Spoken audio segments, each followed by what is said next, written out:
श्री राम श्री राम श्री राम। आज के प्रसंग में प्रभु श्री राम जी, लक्ष्मण जी, मैया सीता जी वनवास के समय गंगा किनारे श्रृंगवेरपुर पहुँचे। वहाँ निषाद राज ने उनके रात्रि में विश्राम की व्यवस्था की। शीय सुमंत्र भ्राता सहित कंदमूल फल खाए, शयन कीन रघुवंश मणि पाए पलोटत भाई लखन सिया। रामचंद्र शंकर हरिओम, जय जय सिया राम जी, हरे बोलो हनुमान हरि की जय। प्रभु राम शयन कर रहे हैं, भैया लक्ष्मण उनके पैर दबा रहे हैं। जब लक्ष्मण जी ने देखा राम जी सो गए, तब वहाँ से उठकर कुछ दूरी पर जाकर के वीरासन में बैठ गए और जागने लगे। केवट ने सुना था श्री राम जी तमसा नदी से अयोध्या वासियों को रात्रि में ही छोड़कर भागे आए। अब कहीं ऐसा न हो कि प्रभु श्री राम हमें सोता हुआ छोड़कर इस श्रृंगवेरपुर को छोड़ के ना चले जाएं। इसलिए उन्होंने व्यवस्था की। चारों तरफ जो विश्वास पात्र पैरुआ थे, जिन पे उन्हें दृढ़ विश्वास था कि ये रात्रि में सोएंगे नहीं, जागेंगे, ऐसे लोगों को तैनात किया और ठीक अपने पीछे केवट की ड्यूटी लगी थी। केवट बैठा था पीछे। गुह बुलाए पाहरू प्रतीति, ठाऊं ठाऊं रखे सत्य प्रीति। आप लखन पहें बैठे जाई, कट भाथी सर चापू चढ़ाई। और स्वयं जाकर के लक्ष्मण जी के पास में जाके बैठ गया। तो क्यों? राम जी अकेले तो जाएंगे नहीं, राम जी जाएंगे तो लक्ष्मण जी जाएंगे, इसलिए मैं स्वयं उनके पास बैठूंगा। वहाँ जाके बैठे तो वहाँ से उनकी दृष्टि प्रभु श्री राम जी पर पड़ी और राम जी को सोते हुए देख रहे हैं और प्रेम के उनके अंदर सैलाब उमड़ रहा है और विषाद भी है, दुख भी हो रहा है निषाद को। दुख किस बात का है कि भूपति भवन शोभाएं सुहावा, स्वरूपति सदन न पटतर पावा। मन में रचित जा चारु चौवारे, जनु रति पते निज हाथ संहारे। वो विचार कर रहे हैं महाराज दशरथ का महल कितना सुंदर है, उसमें रत्न जड़े हैं, तमाम सारी सुविधाएं उनके पास हैं और उनका जो पलंग है बड़ा विचित्र है राम जी का। वहाँ पुष्पों की सुगंध फैल रही है और पलंग पर मणियों के दीप जल रहे हैं चारों तरफ।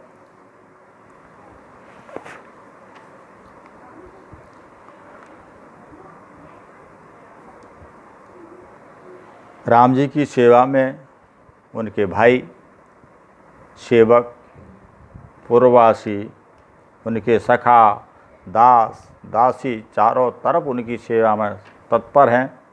रहते हैं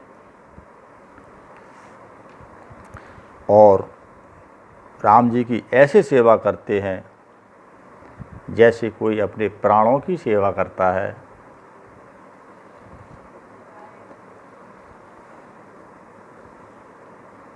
आज वो प्रभु राम जमीन पर सो रहे हैं। उनको ऐसी कल्पना करते हुए उनकी आंखों में आंसू आ गए। देखो आज राम की क्या हालत है। मैया सीता जी के बारे में विचार करते हैं।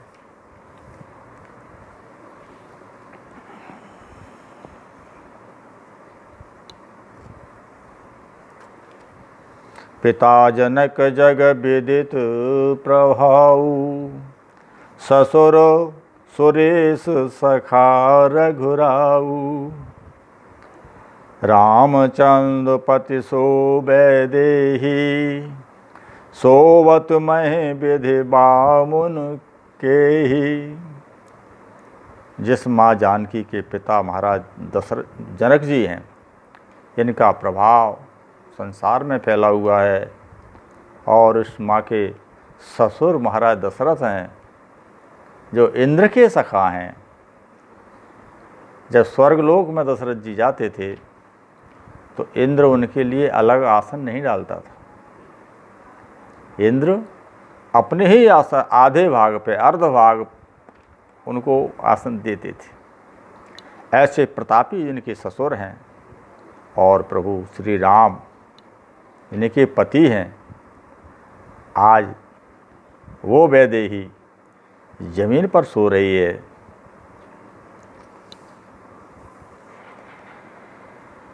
क्या प्रभु राम और माँ सीता वन में भेजने लायक है? लेकिन कर्म प्रधान होता है। कर्म प्रधान विश्व कर राखा, जो जस करहि सो तसु फल चाखा। ये कर्म प्रधान है कि आज राम जी और जानकी जी जमीन पर सो रहे हैं। कई नंदन मंदमती, कठिन कुटिल पनुकीन। जह रघुनंदन जान कहीं, सुख अवसर दुख दीन। जे माँ कैकेयी जो है ना, बड़ी मंदमती की है, मंद बुद्धि है, बहुत ही कुटिल है, कपटिनी है। इसने ऐसा अपना कपट फैलाया कि जिस राम को, जिस सीता को सुख का समय था, चैन से अपना जीवन व्यतीत करते, उस समय पे उन्होंने उनको दुख दे दिया। जैसे कि सूर्यकुल में एक जो है एक कुल्हाड़ी बन गई। लकड़ी को नष्ट करने वाली कौन होती है? कुल्हाड़ी। आज कैकेयी माँ इस रघुकुल में कुल्हाड़ी बन गई। इसने सारे विश्व को दुखी कर दिया। और ऐसा कहते कहते निषाद राज की आंखों से आंसुओं की धारा बहने लगी। लक्ष्मण जी ने देखा निषाद रो रहे हैं, तो लक्ष्मण जी कहते हैं, बोले लखन मधुर मृदुवानी, ज्ञान विराग भगत रस सानी। ऐसी वाणी बोले लखनलाल जी जिसमें वैराग्य था, ज्ञान भी था और भक्ति थी। लक्ष्मण जी कहते हैं, हे भैया निषाद, इस जगत में न कोई किसी को दुख देता है, न कोई किसी को सुख देता है। हर जीव, हर व्यक्ति अपने कर्मों का फल स्वयं भोगता है। कि काहू न को सुख दुख कर दाता, निज कृत कर्म भोग सब भ्राता। जोग वियोग भोग चल भल चंदा, जोग वियोग भोगो भल मंदा, हित अनहित मध्यम भ्रम फंदा। इस संसार में मिलना बिछुड़ना, सांसारिक भोग भोगना, अच्छे बुरे, अपना हित अहित, ये सब भ्रम के फंदा हैं, जाल है। हमें इसी भ्रम में उलझे रहते हैं, जबकि ये मूल चीज़ हमारे जीवन का नहीं है। हमें इन सब से उभार, कोई हमें से मिल रहा है अच्छी बात है, जा रहा है तो अच्छी बात है, हमें इससे प्रभावित नहीं होना चाहिए।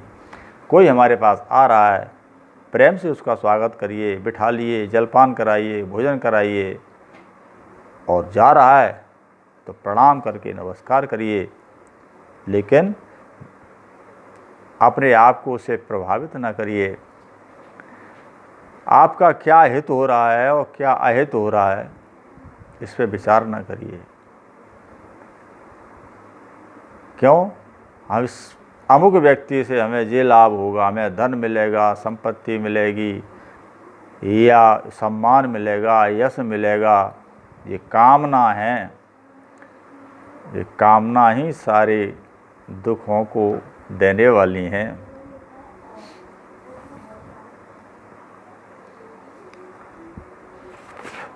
इसके अलावा संसार में जन्म लेना, मरना, आपत्ति, विपत्ति, संपत्ति, कर्म, काल, ये सब संसार का जंजाल है कि जन्म मरण में लगे जग जालू, संपत्ति विपत्ति करम अरु कालू, धरन धाम धनुपुर बर परिवारू, सरग नरक जय लगे व्यवहारू। देखिए सुनिए गुनिए मन माही, मोह मूल परमारथ नाही। ये संसार में जन्म लेना, मरना, संपत्ति इकट्ठी करना, विपत्ति आ जाना, काल आना, ये संसार की भूमि है, धाम घर है, धन है, पुर बहुत गांव है, हमारा परिवार है, स्वर्ग है, नरक है, यहाँ तक शरीर के जितने भी व्यवहार हैं या सोचते हैं, इच्छाएं होती हैं, कामना हैं, इसको देखिए और उस पर फिर मनन करिए कि वास्तविकता क्या है। यदि आप चिंतन करके, मनन करके आपको संसार को गहराई से आप देखेंगे तो ये सब मोह मिलेगा, इसकी जड़ में मोह मिलेगा, ये परमार्थ नहीं है।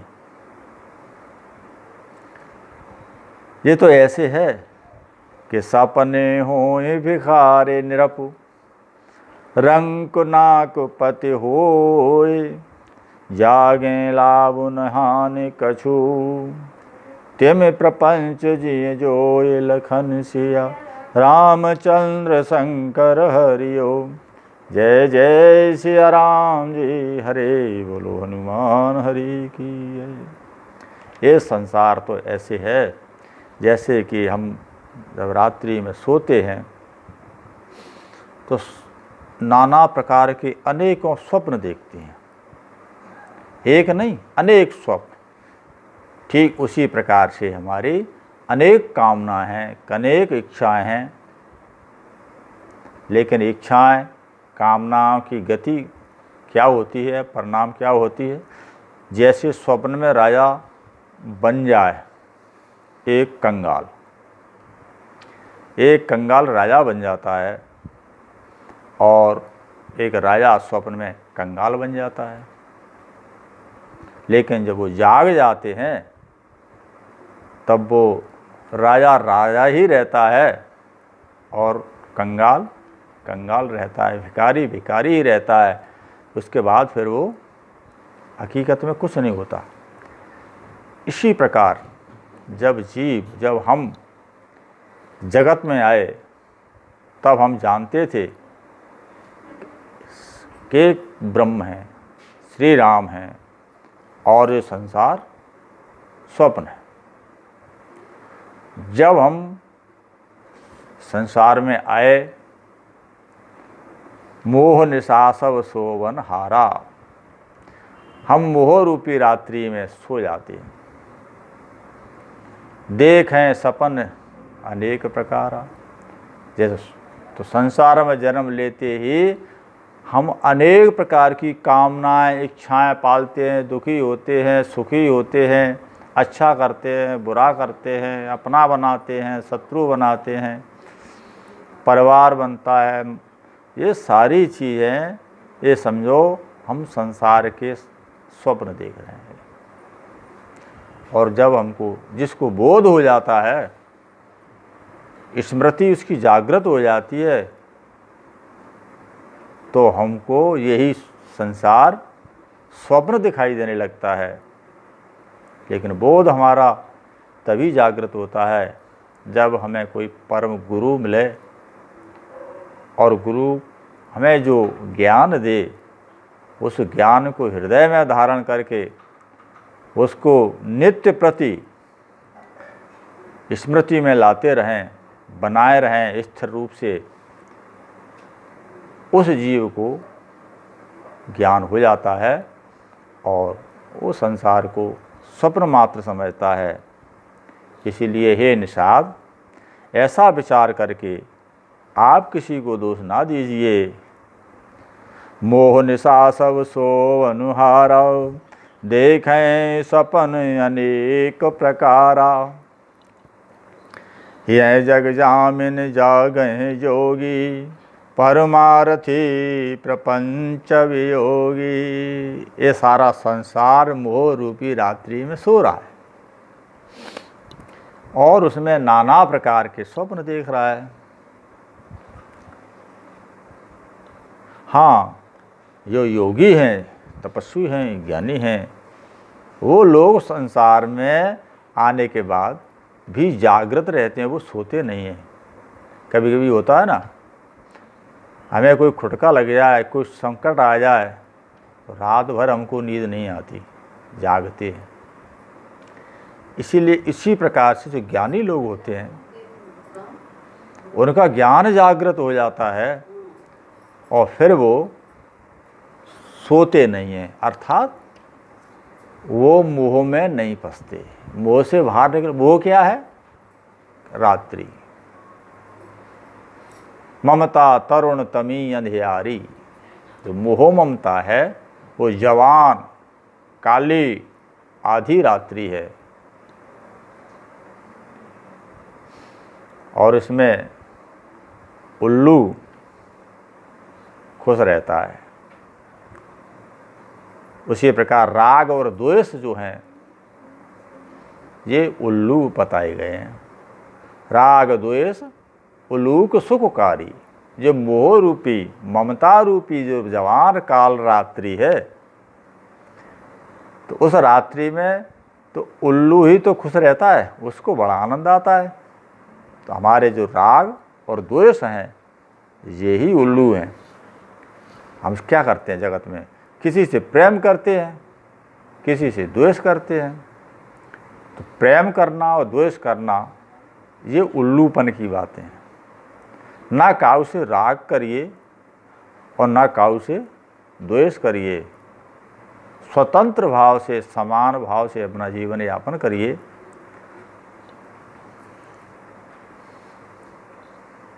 कि जानिए तबहि जीव जग जागा, और जब सब विषय विलास विरागा।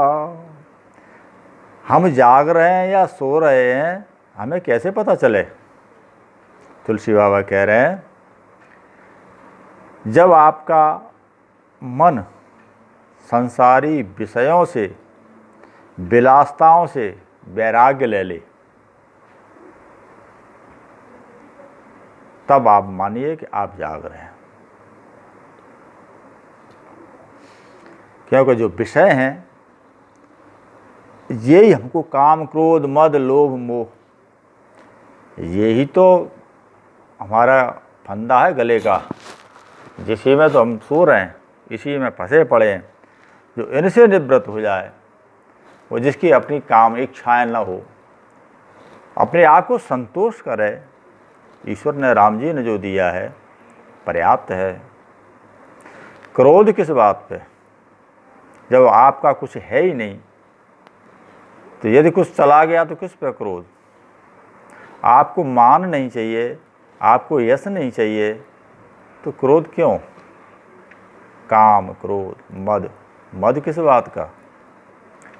बड़े बड़े किले बने हैं, आज उनका नाम लेने वाला नहीं है, वो स्वयं तो खैर है ही नहीं, तो आज हम किस बात पे मद करें। हमारे पास इतनी ज़मीन है, इतनी संपत्ति है, इतना बड़ा विशाल भवन बना है, क्या हुआ। आप किसी को देने वाले तो है नहीं, आपका है, रहिए, मद क्यों। और इस बात को न भूलें, आप ही इसको छोड़ के जाएंगे। तो जिस चीज़ को छूटना ही है, हमसे नष्ट जाना ही है, तो हम किस बात का अभिमान करें। हमारा तो जिस शरीर जिसमें हम विराजमान हैं, रह रहे हैं, ये आप देखिए 40 के बाद, 45 के बाद धीरे धीरे धीरे धीरे क्षीण होने लगता है, नीचे जाने लगता है, और अंत में ये भी हमारा काम नहीं करता, फिर भी मद करना। लोभ किस बात का, आपके पास है, संतोष ग्रहण होगा तो आपके पास जो है उसको ग्रहण करिए, और चाहिए प्रयास करिए अपने कर्म के द्वारा, और मेहनत से कमाइए, खाइए, लेकिन लोभ नहीं। पूत कपूत तो क्यों धन संचय, पूत सपूत तो क्यों धन संचय। अगर हमारा पुत्र जो है कपूत है, और हम कितना भी धन इकट्ठा रख दें, हमारे जाने के बाद वो सारे धन को, बल्कि हमारे जीते जी, कपूत तो अपने बाप के जीते जी ही धन को नष्ट कर देता है, और जो सपूत है वो तो कमा ही लेगा अपने लिए, उसकी चिंता किस बात की। इसीलिए ये सारी चीज़ें छोड़ दो, या अथवा हमसे जो छूट जाएं, तो समझ लो कि हम जाग गए। कि होए विवेको मोह भ्रम भागा, तब रघुनाथ चरण अनुरागा। तो मोह हमारा कब नष्ट होगा। मोह नष्ट होगा जब हमारा विवेक जागृत हो, हम किसी संसार का चिंतन करें, विचार करेंगे, तो विचार करने के बाद विवेक उत्पन्न होगा। तात्पर्य कि ये सब कुछ तो बेकार है, तो फिर सत्य क्या है। बोले सत्य जगत में दो हैं, ईश्वर सत्य है या हमारी मृत्यु सत्य है, इन्हें कोई नष्ट नहीं कर सकता। वकाया जगत असत्य है।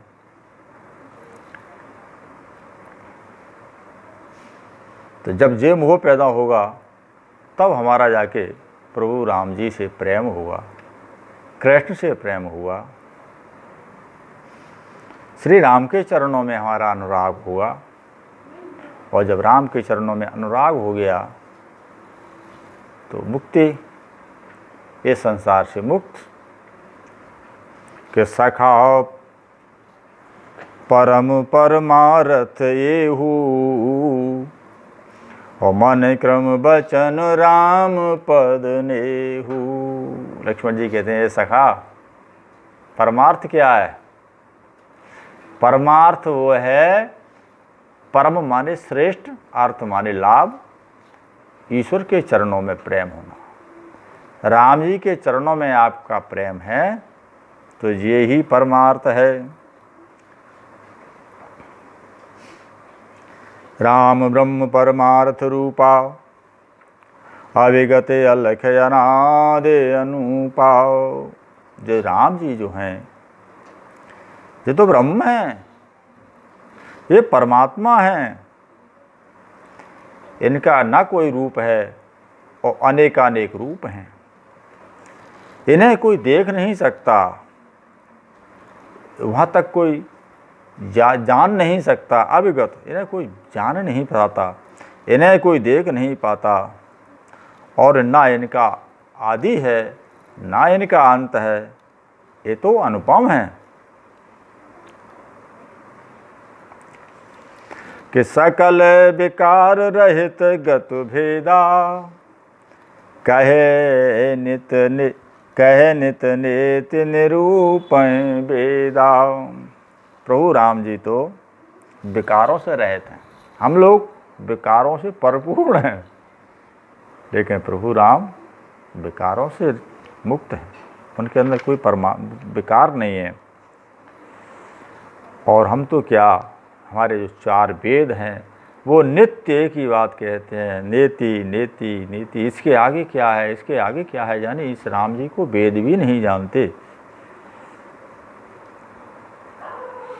कि भगत भूमि भूसर सुरभि, सुरहित लागे कृपाल। करत चरित धरे मनुज तनु, सुनत मिटै जग जाल। लखन सिया राम चंद्र शंकर हरि ओम। जय जय सिया राम जी, हरे हनुमान हरि। प्रभु राम जी तो भक्तों के हित के लिए, इस भूमि के पाप को नष्ट करने के लिए, इस भूमि पर रहने वाले ब्राह्मणों के और देवताओं के हित के लिए, गाय के हित के लिए अपना अवतार लेते हैं, रूप धारण करते हैं। इच्छा अनुसार रूप है उनका, जब चाहते हैं रूप धारण करते हैं, जब चाहते हैं रूप को त्याग देते हैं। और संसार में आकर के मनुष्य की तरह अपनी क्रिया करते हैं, कर्म करते हैं। कल को कहोगे कि भैया मनुष्य तुम तो भगवान हो, हम तुम्हारी जैसे कैसे कर सकते हैं। तब वो मनुष्य बन के वो कहते हैं देखो मैं मनुष्य हूँ और मनुष्य ये काम ऐसे कर सकता है, और वो करते हैं और दिखाते हैं, हमको मार्गदर्शन देते हैं। और वो जो क्रिया करते हैं, जो लीलाएं करते हैं, उन लीलाओं का जो विद्वान और कवि लोग संग्रह करते हैं, तो शेष दुनिया संसार के लोग उन लीलाओं को गाता है, सुनता है, समझता है। तो उनके गायन करने से, उनके श्रवण करने से जीव का कल्याण हो जाता है। इसलिए जन कल्याण के लिए भगवान अवतार लेते हैं। और ये सारी कथा हमारे केवट जी पीछे सुन रहे हैं। इसलिए तो उन्होंने राम जी से कहा है, मर्म तुम्हार मैं जान गया। राम जी से कहते हैं मैं आपका मर्म जानता हूँ। आज मर्म को वेद नहीं जानते, उस मर्म को केवट जानता है। क्यों जानता है? सत्संग मिला उसको, वो संतों के पास बैठा था, उससे उसको राम का ज्ञान प्राप्त हो गया। इस प्रसंग को यहीं पूरा करते हैं। जय श्री राम।